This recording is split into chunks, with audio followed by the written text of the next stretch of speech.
Hello and welcome to part 11 of the video series on how to use Blender 2.7. In this video, I want to talk about two very essential things to know in Blender, and those are lighting and rendering. Let's get started though by clicking on the splash screen, and I'm going to make a basic scene by deleting my cube. I'm going to add a monkey head and a ground. While I'm doing that though, I'll just talk about the fact that in the last video, I introduced you to the Cycles render engine, which changes the way in Blender, as opposed to the old Blender render engine, how we light scenes, how we add materials, and how we render out images or movies. I'm going to go ahead and go to my side view and make sure it's in orthographic view and rotate the monkey and put it up on the ground. And there, I'll get my tool shelf back. And I'm going to add a modifier to this. I'm going to add a subsurf modifier to make it all nice and smooth. And I'll click on the smooth shading to make it all look nice. When you're using the Cycles render engine and you're lighting a scene, it's important to know that you get light for free. If I zoom out and I delete this default point lamp, and I switch, actually I'm going to divide my window into two. I'm going to grab this little cross-hatched area and drag it down, and we change the viewport shading from solid to rendered. The scene already has some light into it. In other words, we get some light for free. Where that light is coming from is the gray material. Yes, it's the material that's on the world in the scene. Where we can change that is up here in our properties window in the world tab. The surface, in other words, the material that's on the world, is this gray color. If this gray color is totally white, you get more light in your scene because this is actually sort of acting like an emit material that emits that color. If I change it to a color, the whole scene will get lit with that color. I'll turn up my R, red, green, and blue all the way to make it white again. But if I make it black, there's absolutely no light in the scene. To add a lamp, again, just like in the last video, we can do two things. We can either use an object as a light source if we give it an emission shader or an emission material, or we can use one of the normal lamp objects. Now, when Cycles was first new, I'm just going to quickly add a lamp point object. We'll talk about a few of the other types later in this video. When I first set up the scene in the last video, I mentioned that Cycles wasn't really meant for, or lamps weren't really meant for the Cycles render engine.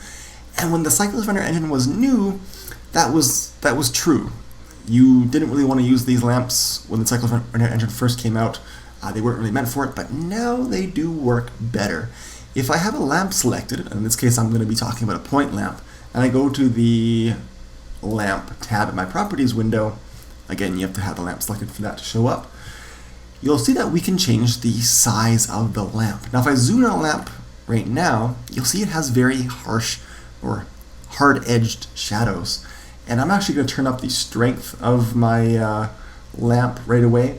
Now by the way, this strength option is not available on your default lamp, and that's because just like objects, just like the monkey head, if I go to the materials tab and add a new material and we give it a color,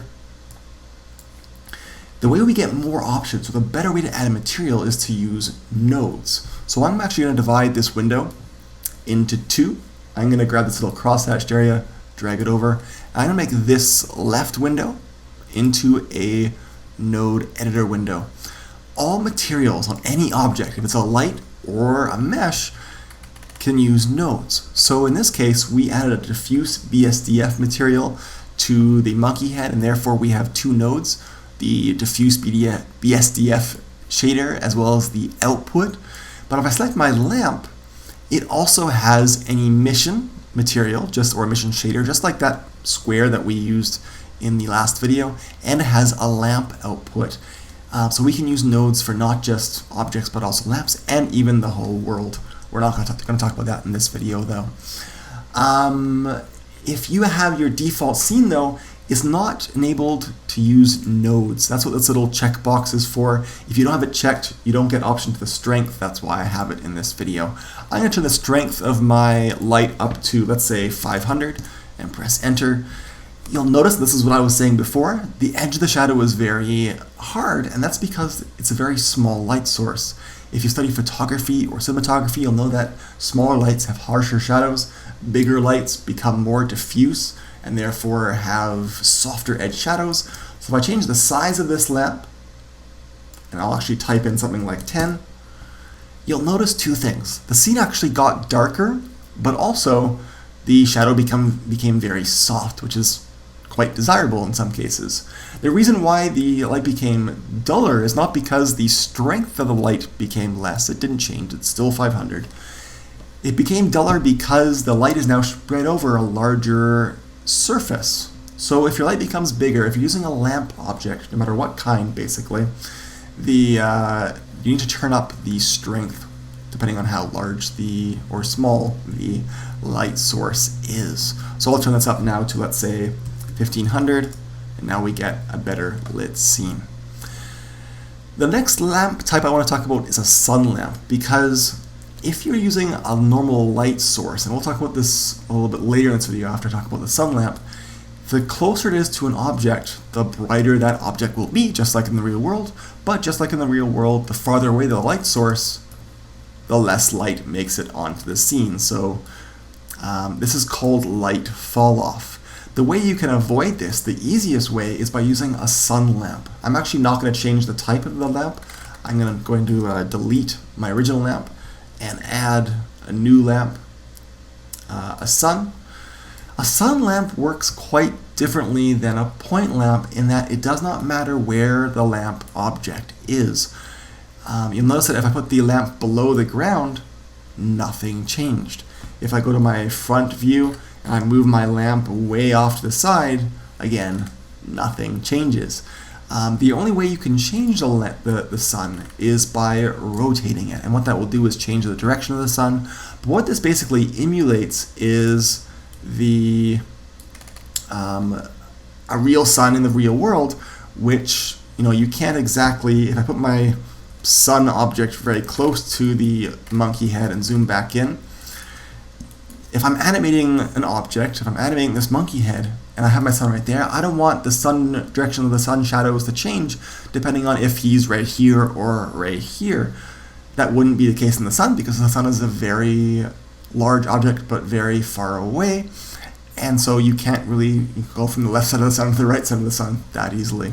So that's why you can put the sun object anywhere. For a beginner in Blender, this is very good because you can just put the sun anywhere, rotate it in the direction that you want, rotate it on any axis, put it the way that you want, and just sort of leave it there and forget about it.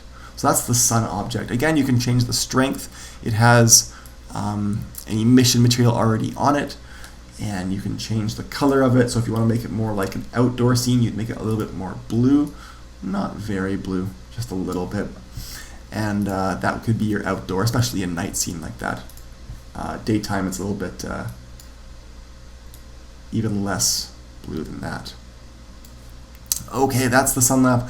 What if, though, you want to light a scene in very specific ways? That's where the area lamp comes in, and that's my favorite lamp to use. So I'm actually going to go back and delete that sun, and I'll press Shift-C to put my 3D cursor back in the middle of my scene, and I'm going to add a new area lamp. An area lamp is very similar to a point lamp. In fact, when you first add an area lamp, it looks exactly the same. But what an area lamp does is allow you to change the size. In other words, you can make it into basically a flat area, large or small. By default, its shape is a rectangle, so you need to change both the X and the Y dimensions. Oops, I meant to be 10 and 10. But you can make it a square, or you can make it a rectangle, depending on what shape you need. Or you can just change it to a square if a square is always okay for you, and then you can just change one of the values. Again, notice that as the light becomes bigger, the amount of light that it actually projects per area becomes less, therefore it's very dull when the lamp is big, but when it's small, one by one, it gets brighter in that specific area. What if you want a lamp to go on forever? In other words, if I move this lamp far away, obviously it's going to get duller and duller on the object, because as you move an object far away, the light fall off is called, and there's two words that are associated with this, either inverse square, that's the law of inverse square, light falls off more and more as you get farther and farther away in sort of a exponential rate. That's called the law of inverse square. It's also called a quadratic falloff. But if we want this light to go on forever, this is how I normally set up lights for beginner users of Blender, is I want this light to go on forever. In other words, have a constant fall off. In other words, it'll be the same brightness if it's near or far away from an object. The way you do that is in nodes. Right now we have a lamp output, which is the output of this lamp. We have a emission material, and it has a strength. Now, the strength actually has an input right here. Again, inputs are on the left side of a node. So what I'm going to do is I'm going to add a new node. And that new node is called a falloff, or a light falloff node. And it's in the color section. So you can go to the add menu or Shift A and add color light falloff node. And there it is. And here we have our three options. Normally a lamp has a quadratic falloff. So I'm going to drag the output of quadratic out to the strength. And you'll see now that I'm going to press Control and drag through that. The strength was 100, and if I have 100 in here, this one, the strength takes over, and the light won't change at all. If I grab the linear output though, and drag it over to strength, it will replace the other one, and linear fall off does not fall off exponentially. It falls off, in other words, the light becomes dimmer at set increments. So it gets, 1 times as dull, or whatever the amount is, every unit away from the light you get. Quadratic gets exponentially more dim the farther away you go, and that's how light acts in the real world. But if I change this to constant, the monkey will get lit as if the light is directly next to the monkey. It doesn't matter how far away we go. The strength is way too high though, so I'm going to change it down to, let's say, 5. Maybe I'll go a bit higher than that, maybe 10. And now I can move my lamp farther away, and it will not matter to the scene at all in terms of brightness. Again though, the closer you are to a scene, and let's make this, the size of this area lamp a lot bigger. Let's make it up to, let's say, 10. And let's make it up to 100. It still does fade away or get dimmer per area depending on how big your light is. But if I turn that down to 10, you'll see that I have a very soft shadow right now because I have a big lamp that's near the object. But if I move the lamp farther away, it's not going to get more dull or dimmer because the light fall off is set to constant, but the shadow will get harsher. So that is something to keep in mind. I could make this really large. I could make this, let's say, 1,000.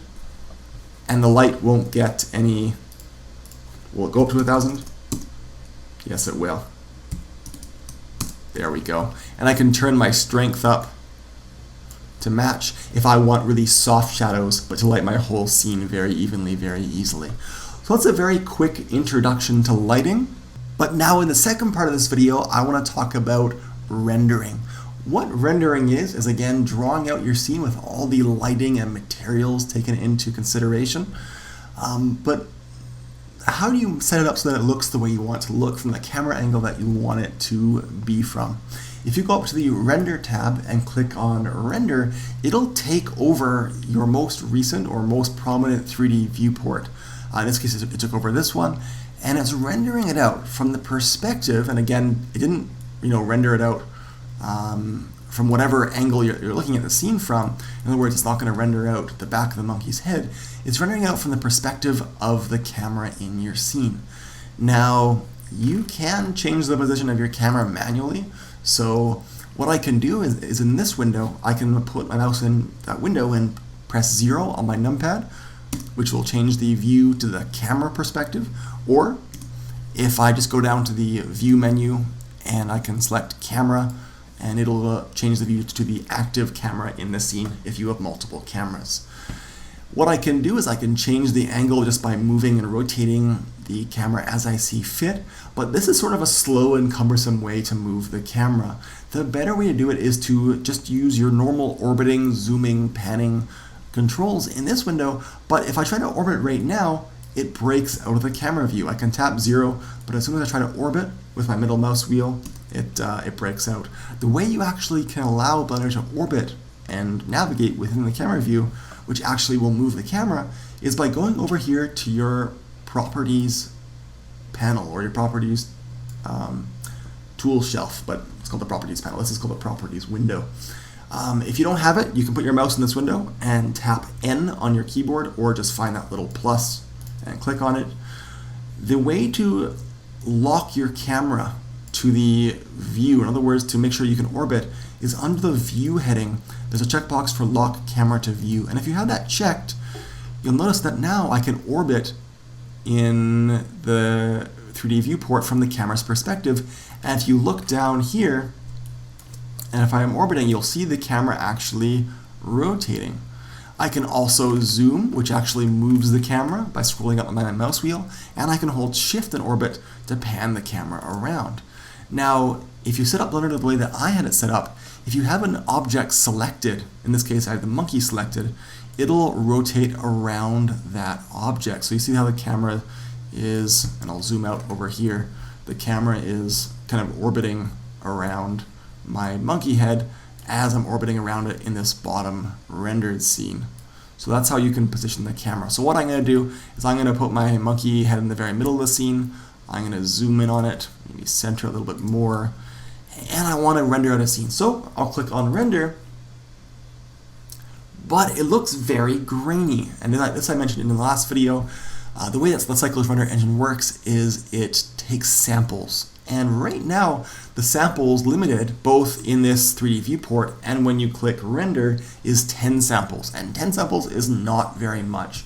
The way you can change that is by going down to the sampling area in your properties window under the camera tab, and you can see those two values here.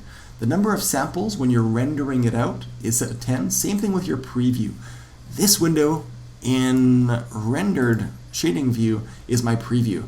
If you turn this up, let's say to 50 and press enter, you'll see the number of samples going up right here all the way up to 50. Before, the amount would have been up to 10, so now that's 50. The normal amount that you would technically want to go to if you're making a good looking scene is anywhere between 500 and 2000, which is a lot, which will take a lot of time, but it's worth it. The scene will get less grainy the more and more samples you allow it to render.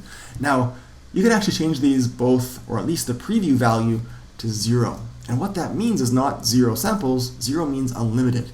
So if I want to let this sit for a while, it'll keep going up and it'll get smoother and smoother. And I can actually make this area bigger just by getting rid of my panels actually. Or if I uncheck lock camera to view, I can now zoom in and it'll make the actual 3D viewport camera view bigger. If I have this checked and I try to zoom, it'll just change the camera angle. So if you want to make the size of the outline of the camera bigger, you have to uncheck that. There we go. Okay, so I'm just going to let it do its samples. Now, it's important to note that I'm using not the most modern or powerful computer with a powerful graphics card. I'm using a Mac Mini, which only has an Intel integrated graphics on the processor built in. It's a 2012 Mac Mini. It is spec'd out, but there is no proper video card. If you have an NVIDIA brand graphics card, you can actually have Blender use your graphics card using what's called CUDA, but I can't show you that because I don't have that. That'll dramatically speed up your renders. So that's how you can make it appear better in your viewport. But let's go down to the sampling area again. Let's change render out to 500. And I'll press enter. Now when we actually, let's make it 100. Now when we go to our render button, so there's my scene. It did take about 23 seconds to do that. And of course, the higher samples, the longer it'll take exponentially. If I don't want my scene to render in just some, or take over some window, what I can do is I can change the display of my render from image editor to new window. Now what that means is that when I press render now, this is one of the few times when Blender will give you a new window on your screen and it'll render it out. And we'll wait for that. And the last thing we'll talk about is saving images in Blender, because once you have the image rendered out, it's not actually saved on your computer, it's just inside of Blender. Alright, the render finished. It took about 32 seconds that time. It's just inside of Blender. So what I'm going to do is I'm going to go down to the image menu and select save as image. And what that will do is it'll bring up, again, one of these save dialog boxes that doesn't look much like a normal save dialog box in most other programs on your computer. And what I can do is I can save this to my computer. So right now I'm on my desktop. I can give this a name. I can call it monkey render.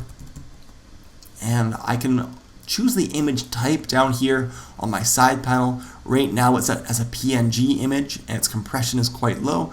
I can select other kinds of images like JPEGs or bitmaps or TIFFs or any of these kinds, but PNG tends to be a very good image quality for compression. Otherwise, I was just JPEG.